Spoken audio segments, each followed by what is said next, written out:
Bonjour à tous, aujourd'hui nous allons détecter des contours grâce à OpenCV. Pour détecter des contours dans une image, il existe différents algorithmes, il existe différentes méthodes, mais une des méthodes les plus utilisées, qui est relativement rapide, c'est une méthode qui consiste à utiliser un outil mathématique qui s'appelle le gradient. Pour ceux qui ne connaissent pas le gradient, c'est simplement une généralisation de la fonction dérivée que vous avez dû voir au lycée. Pour rappel, la dérivée nous renseigne sur la façon dont la fonction va évoluer. Alors si la fonction monte, la dérivée va être positive, si la fonction descend, la dérivée va être négative, et on va aussi avoir une idée de la vitesse à laquelle la fonction monte ou descend. Si la fonction monte très rapidement, alors la valeur de la dérivée sera plutôt élevée. Et si la fonction évolue très peu, la valeur de la dérivée sera plutôt faible. Alors pourquoi faire appel à la dérivée, ou plutôt au gradient, qui est donc sa version étendue à plusieurs dimensions? Tout simplement parce que si on regarde une image, lorsqu'il y a deux objets différents dans l'image, ou lorsqu'il y a un objet et son fond, on arrive à les distinguer grâce à des changements rapides de luminosité. Si on regarde mon pull là qui est plutôt noir et qui se détache du fond qui est plutôt clair, parce qu'il y a des livres, on a un changement brutal de luminosité à l'endroit où il y a mon pull. Et donc, en allant chercher ces changements brutaux de niveau de luminosité, je vais pouvoir dire à cet endroit, il y a un contour, il y a bien un objet, et je vais pouvoir le détourer.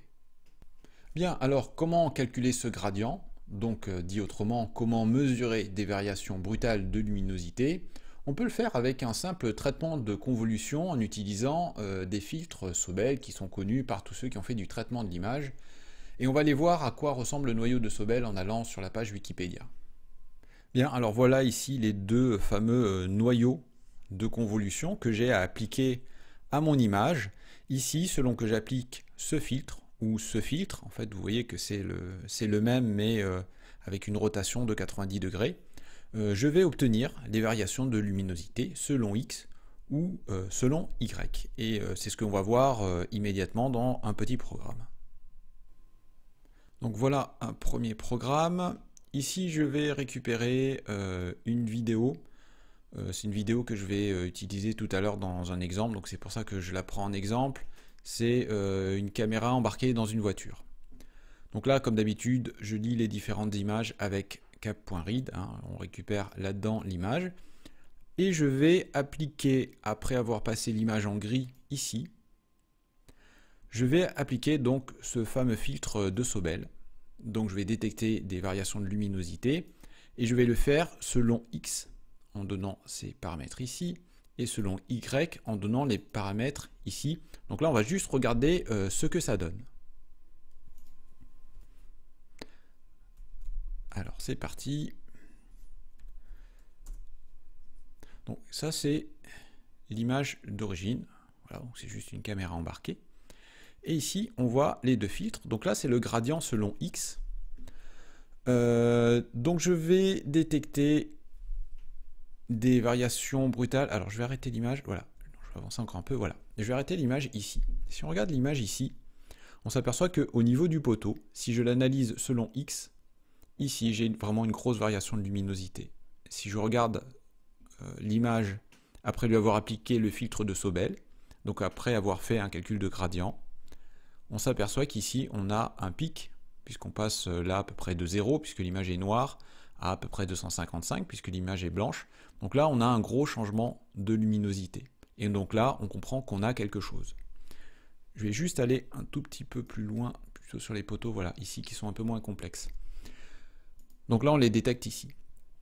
Si je vais voir le filtre Sobel selon Y, donc dans ce sens, ici sur le poteau ou à côté, je n'ai pas de variation de luminosité.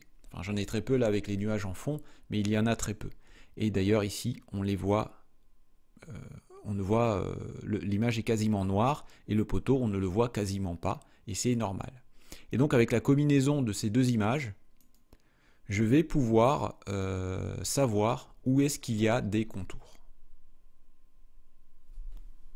Bien, alors On a vu comment détecter des variations de luminosité selon X, selon Y. Avec ces deux images, il y a différentes manières de refaire une seule image résultante. Je pourrais par exemple tout simplement additionner un peu bêtement les deux valeurs du filtre Sobel X et Y qui est divisé par 2, ou faire quelque chose d'un petit peu mieux, prendre la racine carrée du Sobel X et du Sobel Y. Et ensuite, dire si je suis au-dessus d'un certain seuil, alors je considère que j'ai un contour, et si je suis au-dessous de ce seuil, je considère qu'il n'y a rien du tout. Alors comme on a de la chance, bien sûr, il y a une fonction dans OpenCV qui fait tout ça. Par contre, elle travaille avec deux seuils. Pourquoi elle travaille avec deux seuils? Parce qu'en fait, si on fait les calculs, par exemple, que j'ai donné un exemple juste à l'instant, on va s'apercevoir que travailler avec un seul seuil est très complexe. C'est difficile de trouver le bon seuil parce qu'on va s'apercevoir que des fois, sur une même image, on peut avoir envie à un endroit d'utiliser un seuil et à un autre endroit utiliser un autre seuil. Donc c'est très compliqué d'utiliser un seul seuil. Et justement, la fonction Cani travaille avec deux seuils. Alors, l'algorithme est relativement simple. Une première passe va être faite sur l'image, et tous les pixels qui sont au-dessus du seuil numéro 2 seront considérés comme des contours. Et tous les pixels qui sont au-dessous du seuil numéro 1 ne seront pas des contours. Et entre les deux, ce que va faire la fonction, c'est qu'elle va regarder si le pixel qu'on est en train de considérer est connecté, c'est-à-dire est à côté d'un autre pixel qui, lui, est un contour. Imaginons qu'on ait une série de pixels dont on ne soit pas sûr s'ils sont des contours ou pas, et à un moment donné, un de ces pixels, dans cette chaîne de pixels, dépasse le seuil numéro 2. Alors on est sûr que ce sont des contours, et du coup, tous les pixels connectés à ce pixel dont on est sûr que c'est un contour, eh bien tous ces pixels vont être considérés comme des contours. Par contre, si on a d'autres pixels dans cette même zone, entre seuil 1 et seuil 2, si ces pixels ne sont pas connectés à des pixels qui sont des contours, alors la fonction ne va pas les considérer comme des contours. Donc on va regarder dans un deuxième programme ce que nous renvoie la fonction Cani. Voilà le programme. Alors il ressemble pas mal au programme d'avant, et je fais appel à la fonction Cani ici. Donc bien sûr elle prend en premier paramètre l'image, hein, c'est l'image qui a été transformée en noir et blanc ici, et je vais lui donner les deux seuils que je mets par défaut à cette valeur, 75 et 150, donc le seuil 1 et 2, et ces deux seuils, donc pour voir ce que ça fait lorsqu'on les change, on va pouvoir les modifier en appuyant sur les touches, je l'ai noté ici, voilà, seuil 1 et seuil 2, il faudra appuyer sur les touches UJ et IK pour les modifier et voir l'action en temps réel. Et ce que je fais ici, c'est juste rappeler les différentes touches pour pouvoir éventuellement accélérer la vidéo, la stopper si on veut vérifier quelque chose. Voilà, donc je vais lancer le programme.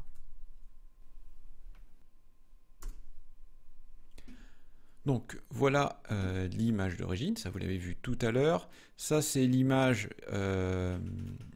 en noir et blanc auquel j'ai appliqué un blur, c'est-à-dire je l'ai légèrement flouté. Et ça c'est le résultat. Donc vous voyez, c'est vraiment pas trop mal. Je vais faire un stop. Vous voyez qu'on voit bien les éléments qui sont détourés. Alors pourquoi je fais un blur juste avant, c'est-à-dire pourquoi je floute très légèrement l'image, parce qu'il peut y avoir des petits détails sur la route qui pourraient me donner des traits ici. Il pourrait y avoir du bruit qui donne des points sur l'image résultante, et pour éliminer tout ça, en général, on applique un peu de flou juste avant, et on peut le régler en réglant la taille du kernel de ce flou. Ici, il est à 3. Je vais peut-être le supprimer ici pour l'exemple. Il faut juste que je me rappelle de la touche. C'est celle-là. Voilà. Donc on voit que si on applique un flou, vous voyez là c'est beaucoup plus flou. Là du coup j'ai effacé des détails. Hein. Donc il ne faut pas aller trop loin dans le flou. Là je vais l'enlever complètement. L'image n'a pas une grande résolution. Du coup sans flou ici on s'en sort pas trop mal. Et là donc j'ai mis les deux seuils ici à 75 et à 150. Donc on peut jouer dessus. En général, ce sont des valeurs qui donnent de bons résultats. Maintenant, il faut toujours les adapter à ce que vous faites et à la situation et à votre vidéo. Donc là, je vais m'amuser par exemple à les descendre. Un petit peu, je vais y aller un peu violemment. Je vais les descendre en même temps. Voilà, donc là vous voyez qu'il commence vraiment à y avoir beaucoup de traits. Et là ça va devenir n'importe quoi. Voilà, donc là on détecte beaucoup trop de choses. Donc il faut monter ces seuils jusqu'à un niveau qui nous fasse disparaître un petit peu tous ces traits ici. Mais il ne faut pas trop monter parce qu'on risque de tout faire disparaître. Et c'est là où c'est bon, il faut trouver les bons réglages qui dépendent de la résolution, qui dépendent d'un certain nombre de paramètres. Mais si vous ne savez pas, si vous hésitez sur les paramètres, commencez par les paramètres que j'ai mis ici par défaut, 75 et 150. En général, on a vraiment de bons résultats. Bien, alors, vous voyez, c'est relativement simple à mettre en œuvre.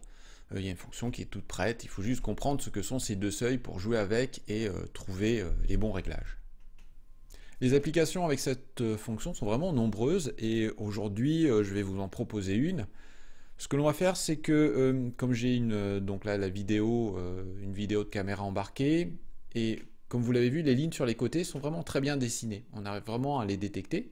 Donc ce que je vais faire, c'est que je vais mettre ce que j'ai appelé deux capteurs, c'est-à-dire je vais aller regarder dans deux petites zones sur les côtés de la voiture si on détecte les lignes, et selon que la ligne soit trop à gauche ou trop à droite, on va afficher une alarme et on pourra même dire dans quelle proportion on est trop à gauche ou trop à droite. Donc on va regarder ce programme de suite.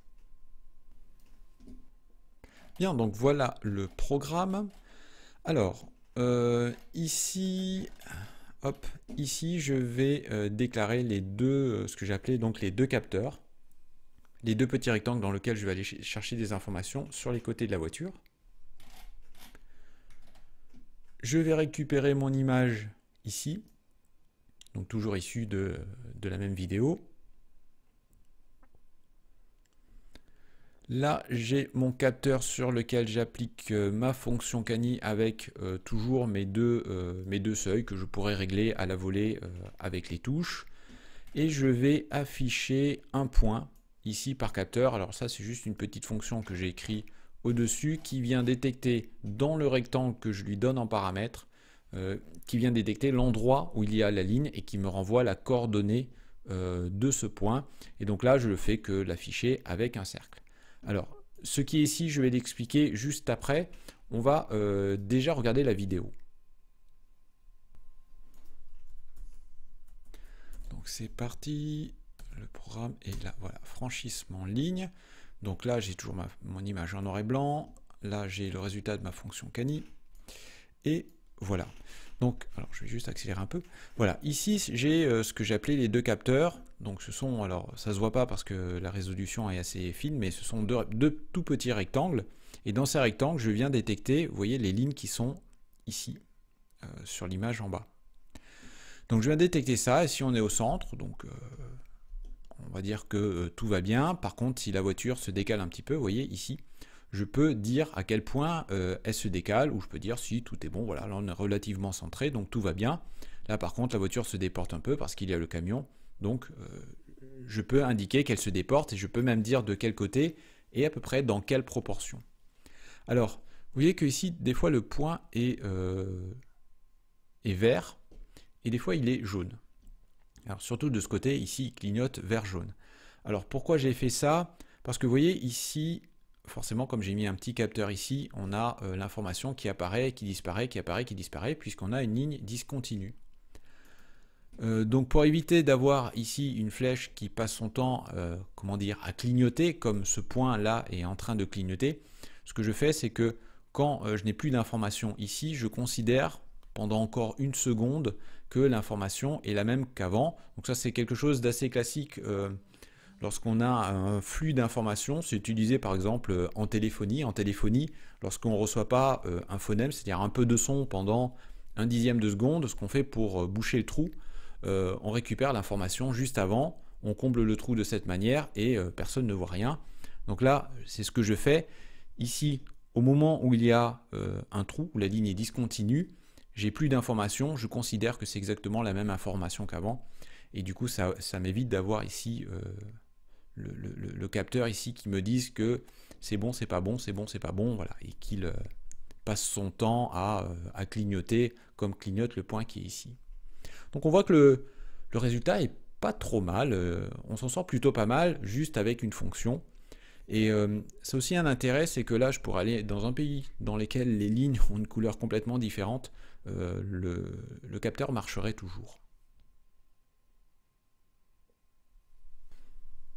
Bon, donc c'est pas trop mal, vous l'avez vu, on peut faire déjà des applications qui sont assez sympas avec cette simple fonction, juste en regardant comment la luminosité varie dans une fonction. Donc là, j'ai montré un exemple où on a une voiture, où on veut détecter le fait qu'une voiture morde de la ligne ou pas. On pourrait l'utiliser pour un robot qui se déplace avec des marqueurs au sol. On peut vraiment imaginer beaucoup de choses. Bon, bien sûr, on ne va pas conduire une voiture autonome juste avec ça, hein. Il va falloir faire d'autres choses, on verra d'autres fonctions dans d'autres vidéos. Il y a vraiment encore beaucoup de travail avant d'avoir une voiture autonome, mais déjà on voit qu'on peut faire avec une seule fonction. On peut avoir des applications assez diverses. Voilà, j'espère que cette nouvelle vidéo va vous aider dans vos projets avec OpenCV. Comme toujours, bien sûr, je laisse le code à disposition sur mon GitHub dont le lien est dans la description. N'hésitez pas à faire des remarques aussi bien sur le fond que sur la forme. Et en espérant vous voir à nouveau sur ma chaîne, je vous dis à bientôt.